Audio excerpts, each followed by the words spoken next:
பகுஜன் சமாஜ் கட்சியின் மாநில தலைவர் ஆம்ஸ்டாங் படுகொலை வழக்கில் சரணடைந்த திருவேங்கடம் சென்னை மாதவரம் அருகே போலீசாரால் நேற்று சுட்டுக் கொல்லப்பட்டார். திருவேங்கடத்தின் என்கவுண்டரில் பல்வேறு சந்தேகங்கள் எழுந்த நிலையில் உடற்கூறாய்வை அவசரமாக முடித்து உறவினர்களிடம் உடல் ஒப்படைக்கப்பட்டிருக்கிறது. அதன் விவரங்களை வழங்குவதற்காக நமது தலைமை செய்தியாளர் ஜெயக்குமார் இணைந்திருக்கிறார். அவரிடம் கேட்கலாம். வணக்கம் ஜெயக்குமார், விவரங்கள். வணக்கம் சைது. பகுஜன் சமாஜ் கட்சியினுடைய மாநில தலைவர் ஆம்ஸ்டாங்கினுடைய கொலை வழக்கில் என்கவுண்டரில் சுட்டு படுகொலை செய்யப்பட்ட ரவுடி திருவேங்கடத்தினுடைய உடல் இரவு நேரத்தில் அவசரமாக மேஜிஸ்ட்ரேட் முன்னிலையில் பிரேத பரிசோதனை நடைபெற்று உடற்கூறாய்வு முடித்த பிறகு உடல் ஒப்படைக்கப்பட்டிருப்பதாக வேதனையோடு அவர்கள் குறிப்பிட்டிருக்கிறார்கள். ரவுடி திருவேங்கடத்தை 5 நாள் போலீஸ் காவலில் எடுத்து காவல்துறையினர் விசாரணை மேற்கொள்வதற்காக மாதவரம் பகுதியில் அழைத்து சென்றபோது அவர் வைத்திருந்த ஆயுத கிடங்கிலிருந்து ஆயுதங்களை எடுத்து தாக்கியதாக கூறப்பட்டது. அதே நேரத்தில் அவர் துப்பாக்கியால் சுட்டு படுகொலை செய்யப்பட்ட இடத்தில் துப்பாக்கி கிடந்தது. குறிப்பாக போலீசாருடைய கஸ்டடியில் இருக்கக்கூடிய ஒரு குற்றவாளி நீதிமன்ற காவலில் இருக்கக்கூடிய ஒரு குற்றவாளியிடம் ஆயுதங்கள் எப்படி கையில் வந்தது, அதே நேரத்தில் பலத்த போலீஸ் பாதுகாப்போடு ஒரு விசாரணைக்கு அழைத்து செல்லப்படக்கூடிய குற்றவாளி எப்படி தனது கைதிகளில் துப்பாக்கிகளை எடுத்தார் என்ற பல்வேறு சந்தேகங்கள் அதில் இருக்கிறது. அதே நேரத்தில் குறிப்பாக திருவேங்கடம் உடனடியாக சுட்டுக் கொல்லப்பட்டவுடன் அரசு மருத்துவமனைக்கு கொண்டு வராமல் மாதவரம் பகுதியில் இருக்கக்கூடிய தனியார் மருத்துவமனைக்கு கொண்டு செல்லப்பட்டு அங்கேயே அவரது உடலானது வைக்கப்பட்டிருந்தது.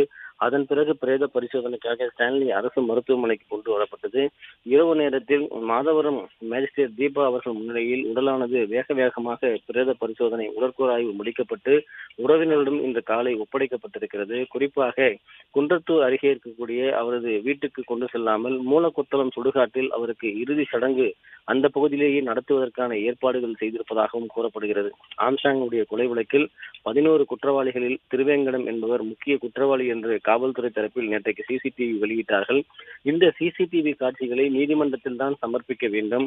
ஆனால் இதுபோன்ற ஊடகங்களிலும் சமூக வலைதளங்களிலும் காவல்துறையினர் வெளியிட்டால் மேலும் வன்முறை சம்பவங்களுக்கும் இதுபோன்ற ரவுடிகள் மோதலுக்கும் காவல்துறையே வழிவகுக்கும் விதமாக இருப்பதாக வழக்கறிஞர்கள் தெரிவித்திருக்கிறார்கள். குறிப்பாக நீதிமன்றத்தில் சமர்ப்பிக்க வேண்டிய ஆவணங்களை சமூக வலைதளங்களில் ஊடகங்களில் வெளியிட்டது தவறு. ஏற்கனவே இது முன்பகை காரணமாகத்தான் கொலை நடந்திருப்பதாக கூறப்படுகிறது. அதே போன்று ஆளுங்கட்சியை சேர்ந்தவர்களுடைய பல்வேறு பிரச்சனைகளை மூடி மறைத்திருப்பதாக தொடர்ந்து பல்வேறு குற்றச்சாட்டுகளும் எழுப்பப்பட்டு வருகிறது.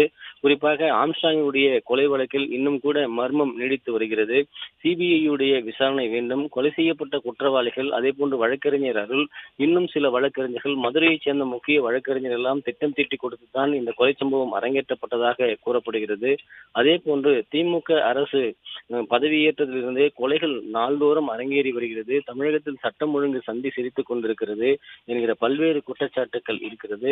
இன்றுக்கு அதாவது இந்த என்கவுண்டர் செய்யப்பட்ட பிறகு கூட தமிழகத்தில் தொடர்ந்து தற்போது 6 கொலைகள் நிகழ்ந்திருக்கிறது. புதுக்கோட்டையில் 3 கொலைகள், கோயம்புத்தூரில் 1 கொலை, சென்னை திருவொற்றியூர் 1 கொலை, ஊடுவாஞ்சேரியில் 1 கொலை என ஒவ்வொரு மணி நேரங்களுக்கும் கொலை இல்லாத மணிகளே இல்லை என்ற அளவிற்கு தமிழகத்தில் கொலை சம்பவங்கள் அதிகரித்துக் கொண்டிருக்கிறது.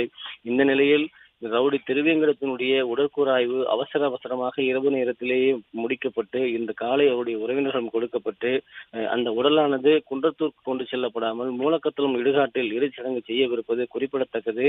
தொடர்ந்து இந்த கொலை சம்பவங்களிலும் அதே போன்று இந்த சுட்டு படுகொலை செய்யப்பட்ட என்கவுண்டர் சம்பவத்திலும் பல்வேறு சந்தேகங்கள் இருப்பதாக கூறப்படுகிறது. ஏற்கனவே ஆம்ஸ்டாங்கினுடைய படுகொலையில் மர்மம் விலகாத நிலையில் தொடர்ச்சியாக இது போன்ற ஒரு சந்தேகத்திற்கு வழிவகுக்கக்கூடிய வழியிலேயே ஆளும் கட்சியினுடைய நடவடிக்கைகளும் குறிப்பாக காவல்துறை நடவடிக்கை இருப்பதாக தொடர்ந்து அந்த ஆம்ஸ்டாங்கினுடைய படுகொலையை தொடர்ந்து அவருடைய கட்சியினுடைய நிர்வாகிகளும் குடும்பத்தினரும் குற்றம் சாட்டி வருவது குறிப்பிடத்தக்கது. விவரங்களை வழங்கியமைக்கு நன்றி ஜெயக்குமார்.